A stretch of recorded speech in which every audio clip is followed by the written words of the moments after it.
এবার আসি মোসাদ্দেক হোসেন সৈকতের ইনিংসে। কি দারুণ ব্যাট করেছেন এই ব্যাটার।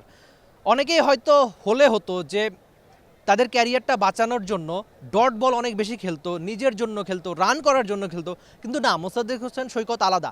আগের ম্যাচেও অ্যাটাকিং ক্রিকেট খেলতে গিয়ে আউট হয়েছেন, আর প্রথম ম্যাচে তার ব্যাটে চড়েই তো বাংলাদেশ জিতেছিল, নিজে হয়েছিলেন ম্যাচ সেরা।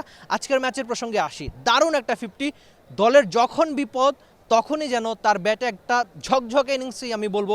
100-র বেশি স্ট্রাইক রেটে যেভাবে তিনি ব্যাট করেছেন, তার ওয়ানডে ক্যারিয়ারটা যদি আপনি দেখেন, তার ক্যারিয়ারের শুরুতে বিশেষ করে তার প্রায় 10 বছরের মতো একটা ওয়ানডে ক্যারিয়ার, এই 10 বছরে মোসাদ্দেক হোসেনের সৈকতের এই সিরিজ শুরুর আগে নামের সঙ্গে ছিল 3টা 50, আর এই সিরিজে 6 দিনের মধ্যে 2টো 50। এই চেঞ্জ মানে আপনি যদি বলেন যে একাদশে ফিরতে হবে, তাহলে বোধ করি এভাবেই ফিরতে হবে। 4 বছর পর ফিরলেন বটে তিনি, কিন্তু সেই ফেরাটা কিভাবে রাঙালেন এক মোসাদ্দেক হোসেন সৈকতই জানেন।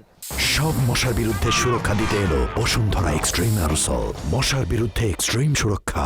ব্যাটে 100-র বেশি স্ট্রাইক রেট, হয়তো পরের সিরিজে আবার জায়গা হবে কিনা, সেরা একাদশে থাকবেন কিনা, সেসবও হয়তো আলোচনা হতে পারে। কিন্তু ঠিকই মোসাদ্দেক হোসেন সৈকত এই সিরিজে যেভাবে ব্যাট করেছেন, 2টো 50, আগের ম্যাচেও দারুণ ব্যাটিং করেছেন। অবশ্যই তার এই ইনিংসগুলো বাংলাদেশ দলের জন্য স্বস্তির। আরেকটা ব্যাপার আপনাকে মনে রাখতে হবে যে বোলিংটাও তার কার্যকরী। প্রথম ম্যাচেও দারুণ অবদান রেখেছিলেন, যেটা অবশ্যই দলের জন্য স্বস্তিরই ছিল।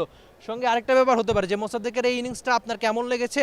আপনি মোসাদ্দেকের ইনিংস নিয়ে তার নিশ্চয়ই আপনার দারুণ লাগারই কথা। 100-র বেশি স্ট্রাইক রেটে যে ইনিংসটা তিনি খেলেছেন আজকে কিংবা প্রথম ম্যাচে, সব মিলিয়ে এই সিরিজে ব্যাটার মোসাদ্দেককে আপনার কেমন লেগেছে সেসব নিয়েও আপনি আপনার মন্তব্য জানিয়ে দিবেন টি স্পোর্টসের কমেন্ট সেকশনে।